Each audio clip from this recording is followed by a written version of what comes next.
Alrighty, everybody. Welcome to the Montoya Show. I was actually not planning on doing a video this late. I'm actually doing it in the car because everybody's asleep inside and I didn't want to wake them up.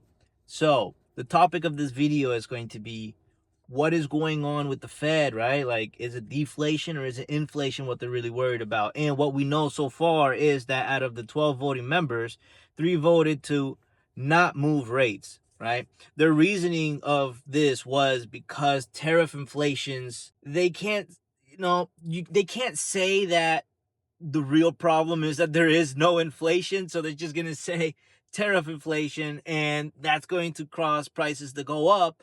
But when in reality, the definition of inflation is like the prices of goods and services go up over time, and tariff is not that, right? Tariff is like a one-time price adjustment, unless if Puppy Trump likes to provide inflation or tariffs every single month, and he is increasing the percentage in which this tariff is going to be charged, which he doesn't even charge it. Like, he's saying he's going to do all of this tariff here, all this tariff there, and then he pauses.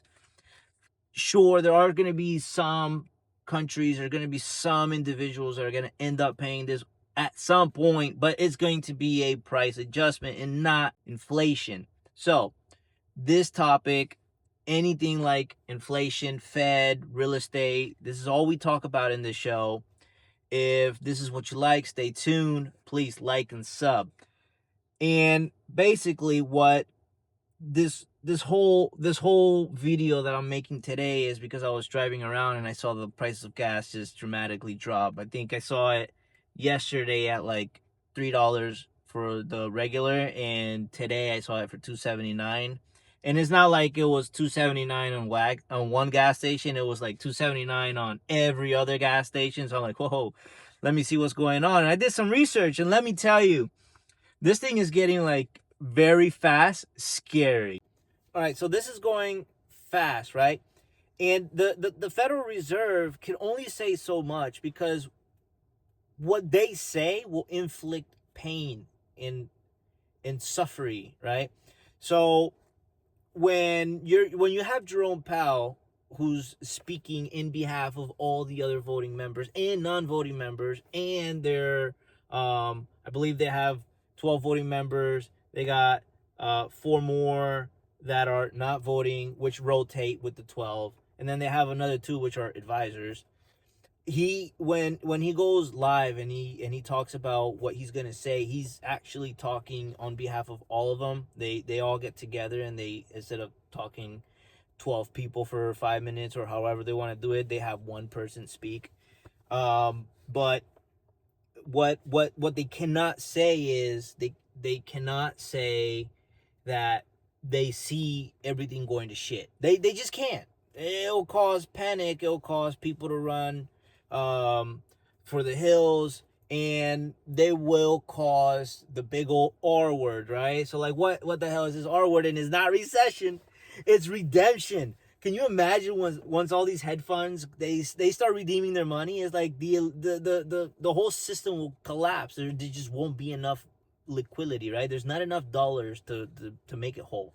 So that's the whole reason whenever the Fed they do what they do, they've been doing it for a long time, and they have perfected the confusion. They have perfected the idea that the person thinks, right, you and I, that they don't know what they're doing, but these guys, they know what they're doing. They've been doing it forever. They wrote the book on how to manipulate. But gas prices is at the lowest to show that the Fed is more afraid of deflation. Lower gas prices may seem like a great news, and it is for some, like, truckers. And I actually come from a trucker family. My dad was a trucker for 30 years. My brother's a trucker for like 20, and I was a trucker for about 4 years. And excuse me. And my cousins are truckers. Everybody in my family is truckers. Like, I'm the odd one out who went into real estate. But what I'm trying to get at is that most people in my family have parked their trucks and they no longer drive. They're waiting on the sidelines. Some of them even started working a regular job. They're like, oh, I'm gonna park my truck, I'm gonna work a salary job, and once everything fixes up, I'm gonna come back. Even my brother, he sold his business basically. So like truckers, they've been in a depression pretty much since Jackson Hole 2022, when Jerome Powell came out and said that he's gonna hike rates at a very slow pace at 0.25 basis points every time, and then he ended up doing it 0.75. So what I'm trying to get at is that why gas is going down in the winter, right? Winter months, usually gas goes up. It's normal.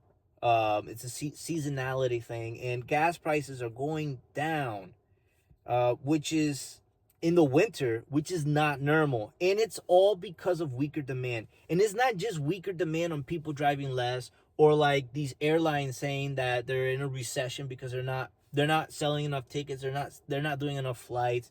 It's a weaker demand in every single thing, including my business. I'm in the Airbnb business. I have two types of customers. I have a property that rents in the economy scale, and I have a property that rents on the more upper end scale.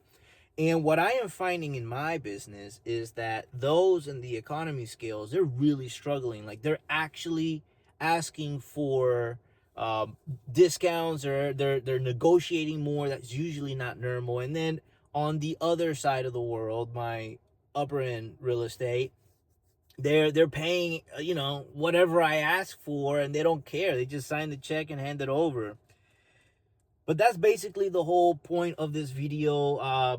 It's really late at night, and I thought I had to like really get it out there, get it out of my mind, because I would have forgotten to do this thing. And let me tell you, gas going down the way it is, everything going down the way it is, the Federal Reserve saying that they were only going to start using principal payments from their bonds that they have already sold before to use for purchases of new bonds, and now they're saying they're going to do 40 billion more in purchases. Like, this is all happening fast. We were not supposed to have 60 billion in treasury purchases starting December. It was only supposed to be 20. It's just like, I don't know if you guys remember, but it's just like in 2022 or 2021, better said, right? At the end of 2021, they went to Jackson Hole, and then they were all like, we're gonna start raising rates, and we're gonna take it slow. We're gonna do one little rate hike at each meeting.